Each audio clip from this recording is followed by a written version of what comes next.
Olá, eu sou a Carol Nogueira e esse é o Item Mais da CNN. A eleição presidencial terá um segundo turno. Encerrada a apuração, os dois candidatos mais votados, Luiz Inácio Lula da Silva, do PT, e Jair Bolsonaro, do PL, terão agora mais 4 semanas de campanha até a definição da disputa pelo Planalto, no próximo dia 30. Às 9h26, já podemos dizer pelos números do TSE que o Brasil terá segundo turno para a presidência da República. Luiz Inácio Lula da Silva e o atual presidente Jair Bolsonaro vão se enfrentar no segundo turno.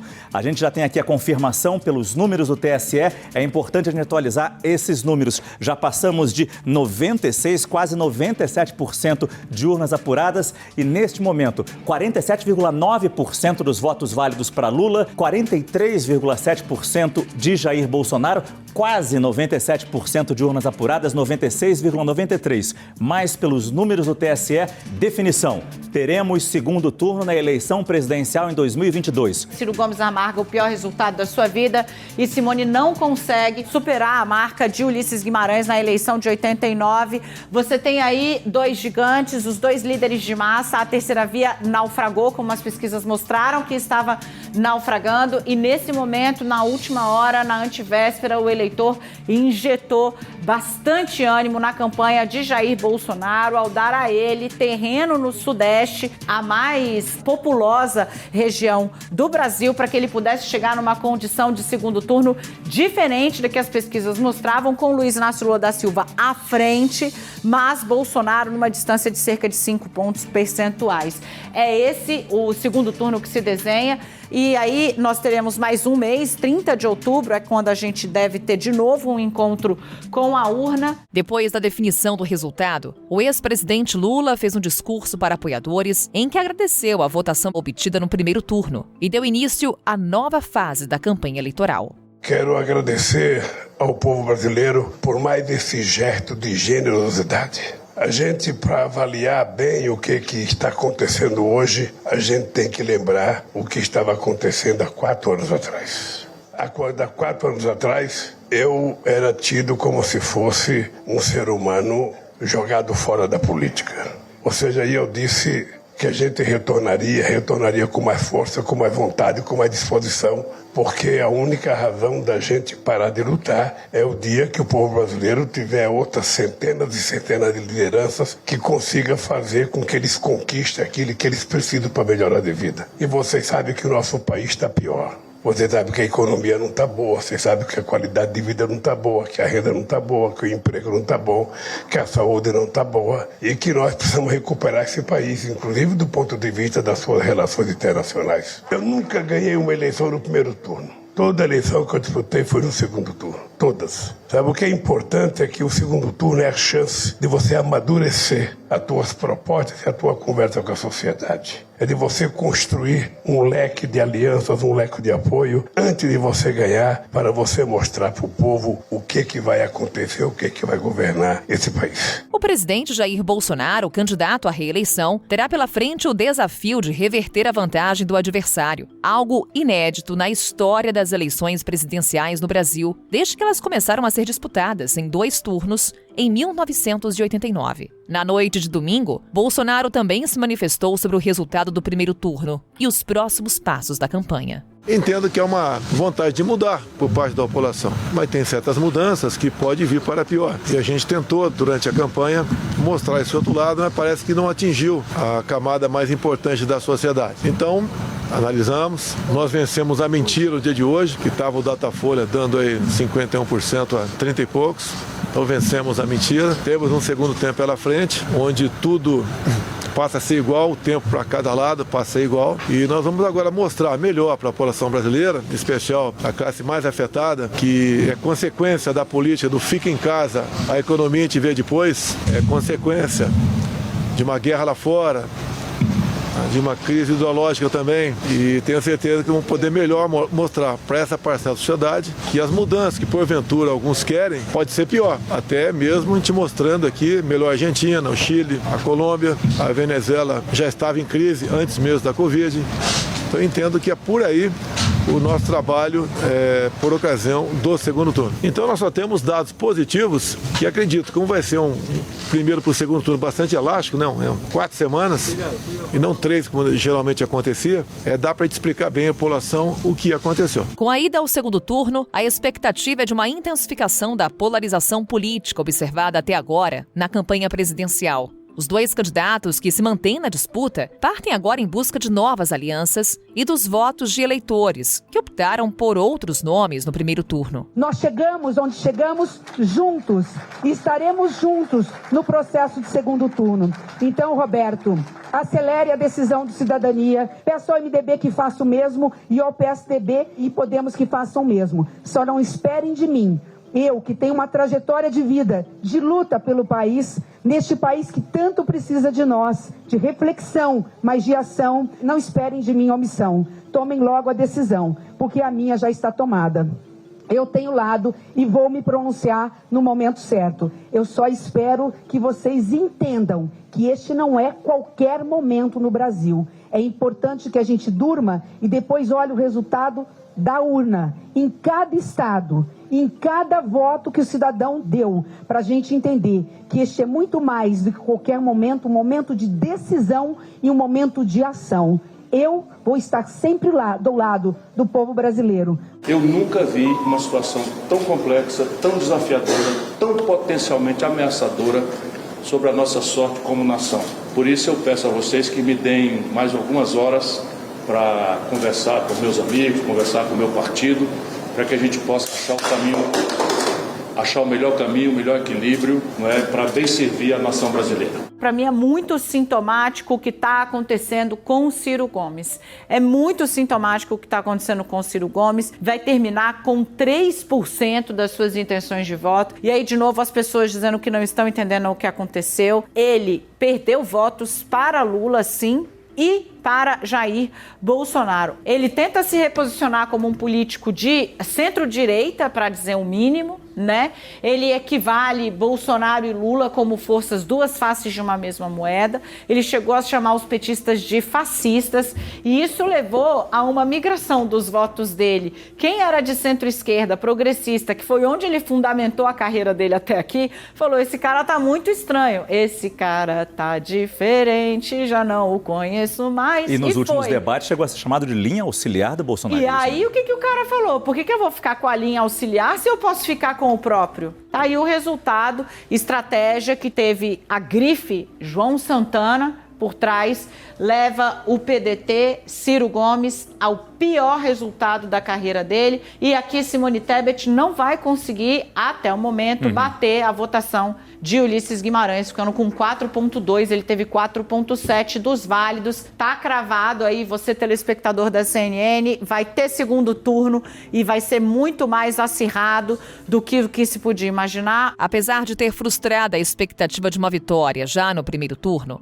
a campanha de Lula conta com a vantagem da diferença de votos a favor do petista, obtida na votação deste domingo. Ao longo das próximas semanas, os aliados de Lula esperam ampliar a base de apoio ao ex-presidente e blindar o petista de possíveis ataques que possam desidratar a candidatura dele ao Planalto. O antipetismo é uma força ainda muito presente no Brasil. A gente falou muito da rejeição do Bolsonaro, mas a rejeição do Lula também é alta. Ela só não é mais alta do que a do Bolsonaro. E é essa rejeição que impede Lula de ganhar em primeiro turno, em todas as eleições que ele concorreu. Os institutos, você percebe que eles não erram a tendência. Aqueles que trabalhavam com pesquisas ali boca a boca, eles erram o patamar, mas a gente que estava olhando em detalhes, a gente percebe que alguns institutos eles vão ali bem próximos. O que realmente surpreende é São Paulo. São Paulo, a capacidade de transferências de voto de Bolsonaro para Tarcísio e o tamanho desse sentimento antipetista quando surgiu a possibilidade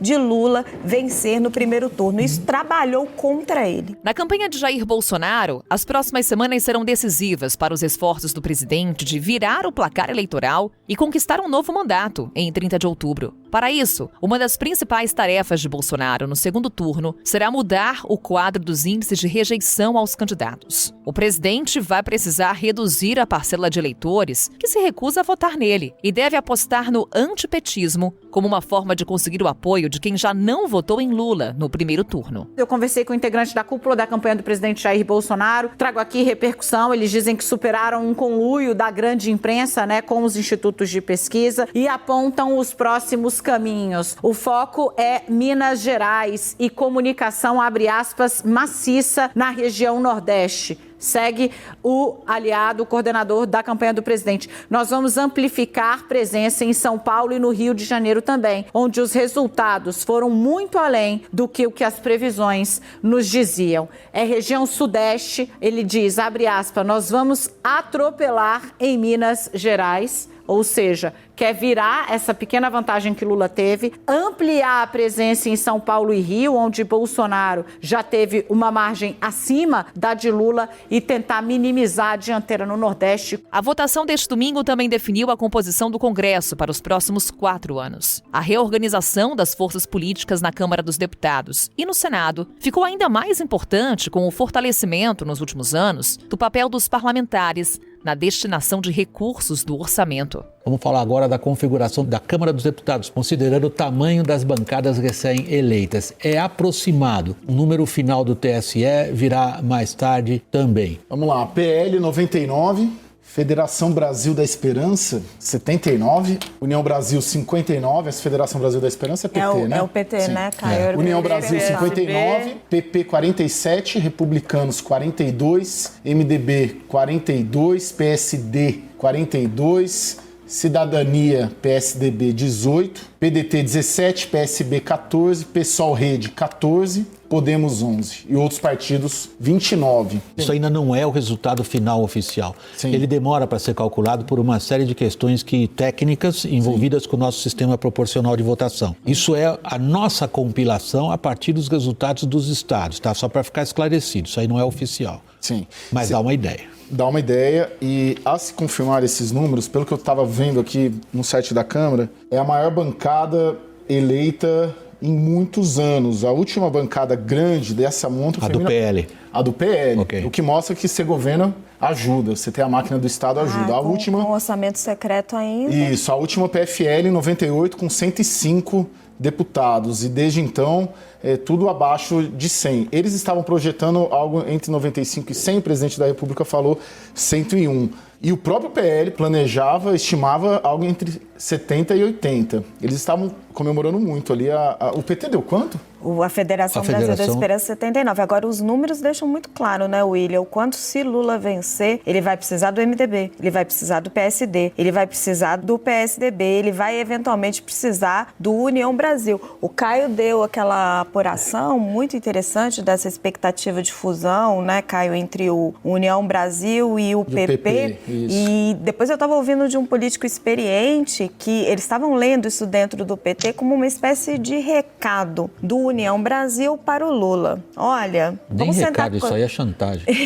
Foi a palavra que eu ouvi, William, mas eu quis ser um pouquinho mais discreta aqui. É uma espécie de chantagem do União Brasil para o Lula, dizendo o seguinte, olha, ou vocês negociam com a gente a presidência da Câmara, ou então a gente se une com o PP. Complicado você chantagear um presidente eleito, seja ele qual for, mas... Além da corrida presidencial, a eleição para governador em vários estados também será decidida apenas no segundo turno, no próximo dia 30. Mas em boa parte das disputas estaduais, o primeiro turno bastou para que os eleitores escolhessem por quem serão governados pelos próximos 4 anos. Vamos dar um giro pelos resultados nos estados? São Paulo, definido o segundo turno, tá cravado aí, segundo turno, Tarcísio de Freitas e Fernando Haddad vão se enfrentar. Haddad conseguiu encurtar a diferença, faltam 8% das urnas para serem checadas, aferidas, mas... O segundo turno é entre o candidato de Jair Bolsonaro e o candidato de Luiz Inácio Lula da Silva. E temos... Rio de Janeiro, primeiro turno? Reeleição de Cláudio Castro, o atual governador do Rio de Janeiro, em primeiro turno. Pelos números do TSE, não perde mais. Com 91,3% de urnas apuradas, Cláudio Castro está reeleito com 58,2% dos votos válidos. Senhora. Marcelo Freixo, do PSB, que as pesquisas não conseguiram ver essa distância tão grande entre os dois, aparece agora com 27,7%. Minas Gerais. Temos definição em Minas Gerais, governador. É isso. Minas Romeu Gerais, Zema está reeleito. Romeu Zema, aqui, ó, de novo, aqui a pesquisa cravou. Romeu Zema com 56% dos votos válidos, as pesquisas deram ontem. Né? Aqui a pesquisa cravou. Calil avançou até quase 35% dos votos válidos nesse primeiro turno, mas está garantido. Temos aqui os números, então. Vamos à região Nordeste, ao estado da Bahia. Uma surpresa, segundo os institutos de pesquisa, não teríamos esse cenário, mas temos aqui a conclusão praticamente da apuração por lá, 99% das urnas apuradas. Jerônimo Rodrigues, candidato do PT, tem 49,32% dos votos, lidera a disputa na Bahia e vai para o segundo turno com ACM Neto, do União Brasil, que até então liderava as pesquisas de intenção de voto. Ele tem 40,89% dos votos na Bahia. Acaba de definir o resultado no segundo turno no Rio Grande do Sul. Atenção para vocês, Rio Grande do Sul começa agora. A gente vai ter segundo turno entre Onyx Lorenzoni e Eduardo Leite. 26,8. Foi por 2.000 votos. 2.000 votos. Eduardo Leite passa para o segundo turno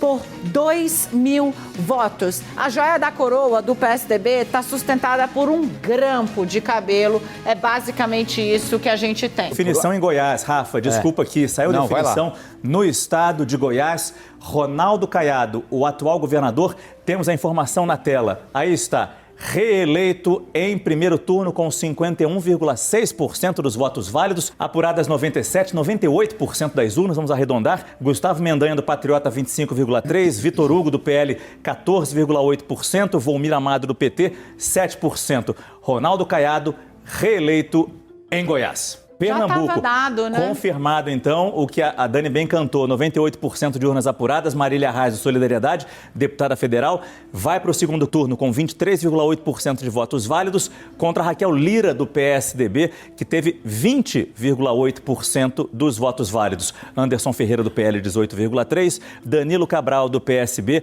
o adeus do PSB a esse estado, que por tanto tempo governou, com 18% dos votos válidos. No Ceará, Eumano de Freitas, do PT, está eleito com 53,7% de votos válidos, 94,5% de urnas apuradas. Wagner Souza, do União Brasil, 32%. Roberto Cláudio, do PDT, apoiado por Ciro Gomes, 14% dos votos válidos. Chico Malta, do PCB, 0,1%. Eleito Eumano de Freitas, do PT. Tem resultado, Márcio, no Pará. Resultado no Pará, confirmando que mostravam as pesquisas o franco favoritismo do atual governador Hélder Barbalho, do MDB. Ele está eleito no Pará, já podemos dizer isso, com 69,4% dos votos válidos neste momento, que foram apurados nem 80% das urnas. Pela distância que tem com José Marinho, do PL, com 27,9%, já se pode cravar que não perde mais e está reeleito. Hélder Barbalho, do MDB, governador do Pará. A definição também no estado do Amazonas. Wilson Lima, atual governador, vai para o segundo turno com 42,6% dos votos válidos, contra Eduardo Braga, senador, que já foi governador também do Amazonas, do MDB,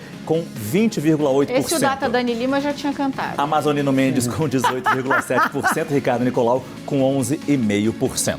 Encerrado o primeiro turno das eleições, os olhos se voltam agora para as 4 semanas de campanha até os brasileiros voltarem às urnas em 30 de outubro para decidir quem governa o país a partir do ano que vem. Até lá, ficamos de olho em todas as movimentações políticas, repercussões do processo eleitoral. Tudo isso aqui no Item Mais e também na tela da CNN Brasil. A gente volta a se encontrar amanhã falando mais sobre política, sobre eleições. Até lá!